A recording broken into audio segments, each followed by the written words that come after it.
un cargo battant pavillon turc.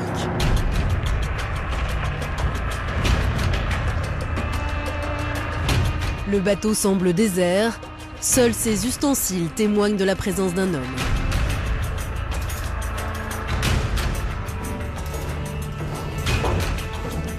Voici Ismaël. Depuis 1 an, il vit seul, dans l'obscurité.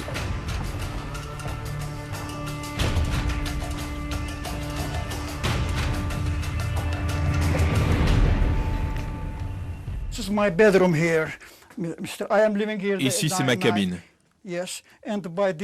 Oui, je vis ici. Je dors ici, j'ai juste une lampe, vous voyez, pour me repérer. Je n'ai rien à part cette lampe. La nuit, c'est toujours très long, très très long. C'est vraiment difficile de tenir jusqu'au matin, de vivre tout le temps dans le noir. C'est vraiment dur.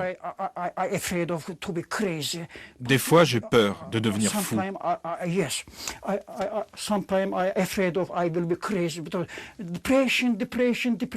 Oui, parce que je déprime. Je déprime ici. Je me demande ce que je vais faire jour et nuit.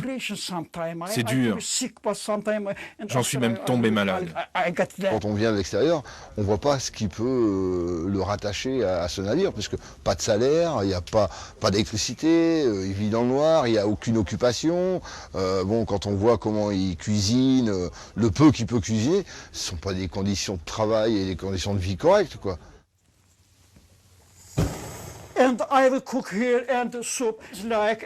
Je cuisine comme ça. Je fais des pâtes, par exemple. Vous avez à manger? J'ai à manger. Regardez, ça c'est mon frigo. Je mange des œufs, par exemple, que l'on m'apporte parfois. Vous avez faim des fois? Oui, des fois, j'ai vraiment très faim. Des fois, je n'ai plus rien à manger, même pas de pain, rien.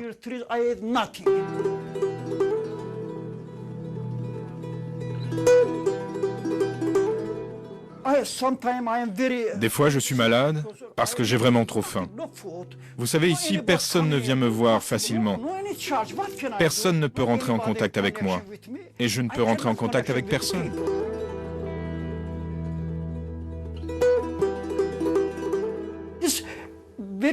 C'est vraiment très difficile de vivre ici. Qu'est-ce que je peux vous dire? C'est vraiment dur. Mais pourquoi vous partez pas? Oui, je sais, il faut que je parte. Je dois partir pour quelque chose. Ismaël ne veut pas partir. Jour après jour, il assure la garde d'un cargo qui ne reprendra sans doute jamais la mer.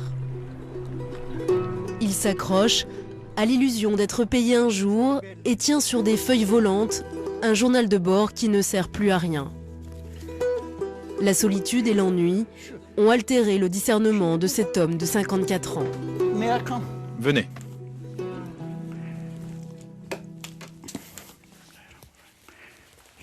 Ça, c'est le Coran. Ça vous aide? Oui, ça m'aide beaucoup. C'est aussi mon porte-bonheur. Ça aussi, c'est dans le Coran. C'est très important pour moi. Pendant plus de 20 ans, croire en Dieu, ça m'a toujours aidé. Au bout de quelques heures sur le Kartal, l'armateur a été averti de la présence de notre caméra. Il décide de venir à bord. Il est en réalité le tout nouveau propriétaire du Kartal. Pour lui, c'est l'ancien armateur qui est responsable de la situation d'Ismaël. Ce n'est donc pas à lui de payer les arriérés de salaire du mécano. Vous savez, des situations comme celle-ci, il n'y en a pas qu'en Turquie, mais partout dans le monde. C'est à cause de la crise économique et des entreprises qui font faillite. Il n'y a plus de fret. Les cargos passent de main en main et du coup, on se retrouve avec des hommes d'équipage qui ne sont pas payés. La crise à bon dos, le problème ne date pourtant pas d'hier. Depuis 20 ans, à travers le monde, des marins sont régulièrement abandonnés par leurs patrons.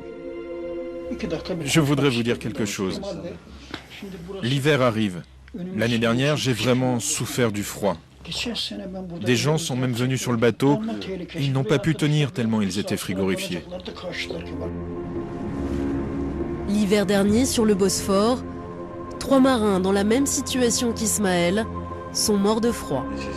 Cela n'inquiète pas l'armateur. Il fait même pression sur le mécano pour qu'il reste à bord. Si tu quittes ce bateau, tu ne seras pas payé. Et si quelque chose arrive au bateau, ce sera de ta faute. Et je ne garderai pas le bateau. C'est pour ça qu'il faut qu'il reste. Par peur de ne plus jamais trouver du travail et d'avoir son nom inscrit sur une liste noire, Ismaël promet de rester. Problème, pour remettre en marche ce cargo vieux de 40 ans, les travaux sont énormes. Et pour Pascal, aujourd'hui, il y a déjà 30% de navires en trop en circulation. On se demande, vu la crise aujourd'hui, tout en sachant qu'il n'y a pas de fret au jour d'aujourd'hui et qu'il y a trop de bateaux par rapport à l'offre de transport, on se demande pourquoi un armateur viendrait acheter un bateau comme ça, quoi. Alors bon, comment il va s'en servir, ça, seul lui le sait. En attendant, Ismaël risque de passer encore quelques nuits, seul, sur le Kartal, au milieu du Bosphore.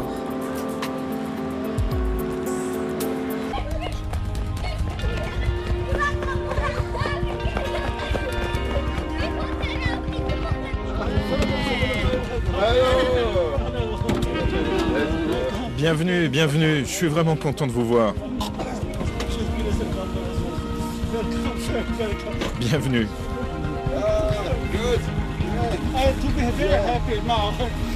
Today my